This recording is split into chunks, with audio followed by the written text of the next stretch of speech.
De nombreux problèmes dont souffrent les êtres humains sont simplement dus au fait que nous avons perdu la conscience de savoir comment être en phase avec les nombreuses forces.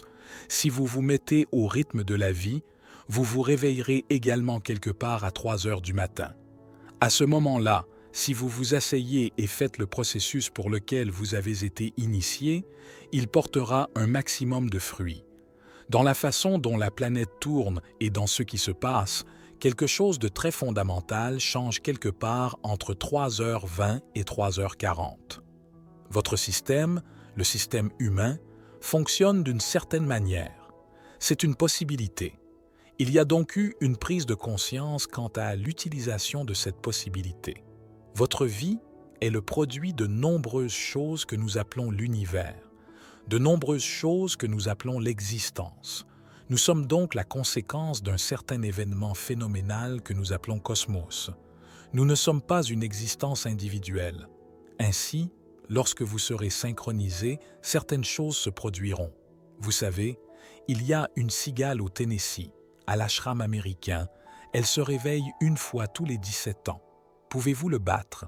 Ils savent que cela fait 17 ans et ils se réveillent, se reproduisent et se rendorment. Ils mesurent l'heure une fois tous les 17 ans, sans sonnette d'alarme nulle part. Eh bien, comment ça se passe? Je dis qu'ils sont en phase avec la nature. Nous avons perdu la synchronisation avec la nature et nous pensons que c'est notre nature. Non, tous les nombreux maux, tous les problèmes dont souffrent les êtres humains sont simplement dus au fait que nous avons perdu la conscience de savoir comment être en phase avec les nombreuses forces qui font de nous ce que nous sommes. La méditation consiste donc à apporter cette synchronisation afin que vous soyez en rythme avec la vie. Si vous suivez le rythme de la vie, vous vous réveillerez également quelque part juste après 3 heures du matin.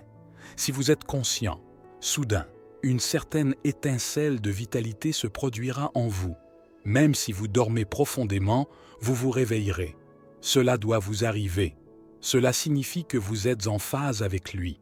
Vous êtes en phase avec la vie. Donc, qu'est-ce que je devrais faire? Dois-je méditer? Dois-je faire une prière? Travailler? Peu importe. Vous devez effectuer une démarche pour laquelle vous avez été initié.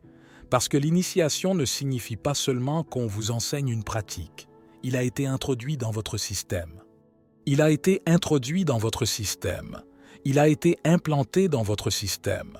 Donc, peu importe. S'il y a une graine de vie en vous, si vous êtes éveillé à 3h40 et que vous vous asseyez pour quelle que soit cette pratique, elle portera un maximum de fruits en raison de la façon dont la planète se comporte par rapport à votre système. Si vous devenez conscient d'une certaine manière, un certain niveau de conscience est atteint en vous, vous verrez, vous saurez simplement quand ce moment sera venu. Si vous vous couchez à la bonne heure, vous n'êtes pas obligé de regarder votre montre. Vous saurez toujours quand il est 3h40 car le corps se comportera différemment. À ce moment-là, si vous vous asseyez et faites le processus pour lequel vous avez été initié, et non, ce que vous avez tiré d'un livre, cela portera un maximum de fruits. La graine recevra alors le soutien nécessaire pour germer. Notre poussée augmente plus rapidement qu'à d'autres moments. Les couleurs Sandhya sont plus importantes pour ces personnes. Sandhya signifie 20 minutes avant le lever du soleil, 20 minutes après le lever du soleil ou 20 minutes avant le coucher du soleil et 20 minutes après le coucher du soleil. Il en va de même pour midi et minuit, mais ils sont de nature différente. Ces deux crépuscules sont donc meilleurs pour les non-initiés. 3h40 est l'heure propice que vous pouvez appliquer vos pratiques de croyance et tenez-vous prêt car cela va porter des fruits rapidement.